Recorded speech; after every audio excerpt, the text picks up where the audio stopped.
This should be double check. If we are doing a double check, we all know that we prevent lot of medication errors. Yes, a single person is does a double, another healthcare professional is there, they can tell if any mistake is there.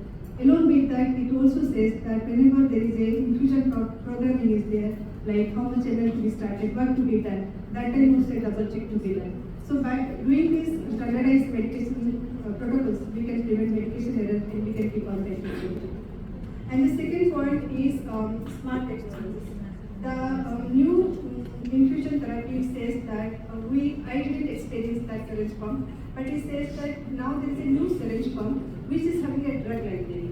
And along with that, it is having a DERS. It is in the drug error system. If any nurses are administering a medication in the syringe pump and you do any error on administering rate, putting any rate, or any error you do, it alerts the nurses. So by introducing this smart technology also, we can prevent the medication errors in infusion therapy. The third one is definitely comprehensive training and competency assessment. Training is now so much of largely changed. Now we have all QIPs has been done, all presented QIPs, quality improvement project that is done. Right? That is also a way of training the nurses. Along with that, skeletons, what they were saying that you have a hands-on practice for the nurses. That also largely enhances the training.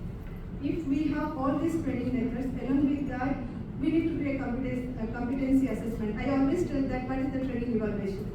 We only cannot give training, we need to evaluate the training also, by which we can prevent medication errors for the patients and improve patient safety. I also feel tired because it is gone a long way and we are getting late also. So coming to the question to me, it's a really difficult question now you have asked me. Because when you talk about risk is not in one point. We start from the starting and end to the end only. So this is the whole process. Okay. So coming to the we are talking about the PIVC line and PIVC catheter. So there are two phases.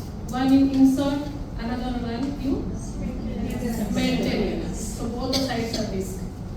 So she asked me, madam asked me, where is the risk? I said everywhere it is a risk. So being a nurse, being a leader, we have to see the both the parts, whether both parties maintaining well or not.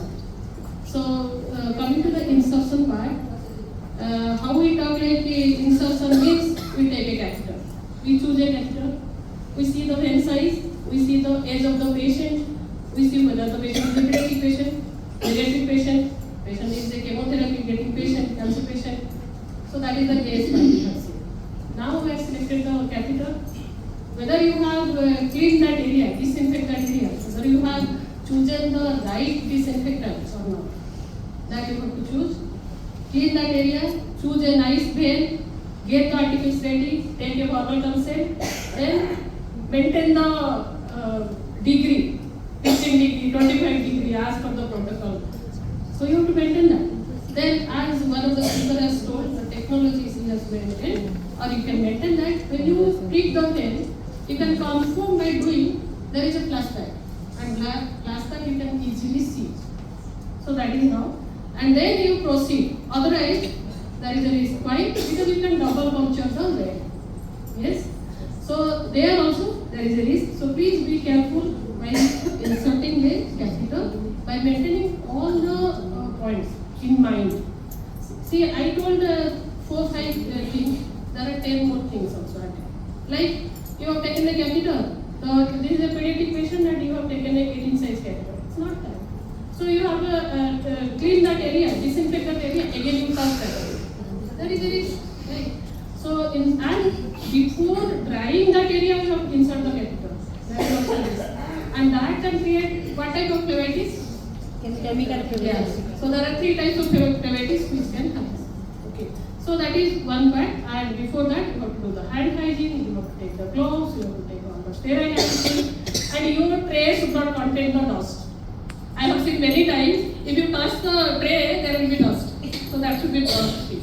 Because if I remember, one CSST person See, though there is a dust that is sterile, I put it in the message. No, it's not that.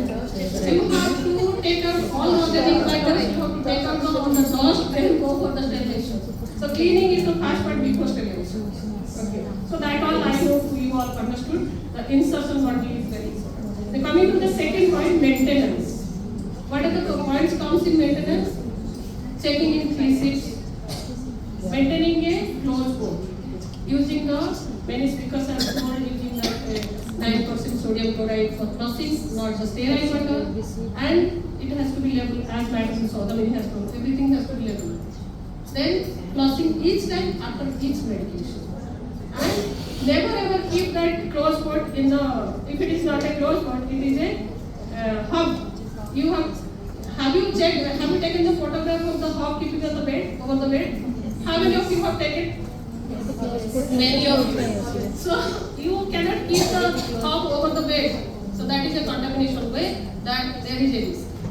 Then flushing every time, each shift, and dilution also to be maintained. Dilution, less dilution is not good, and high dilution is a risk if patient is a cardiac patient is a CKD patient, that is restricted of fluid. And after flushing,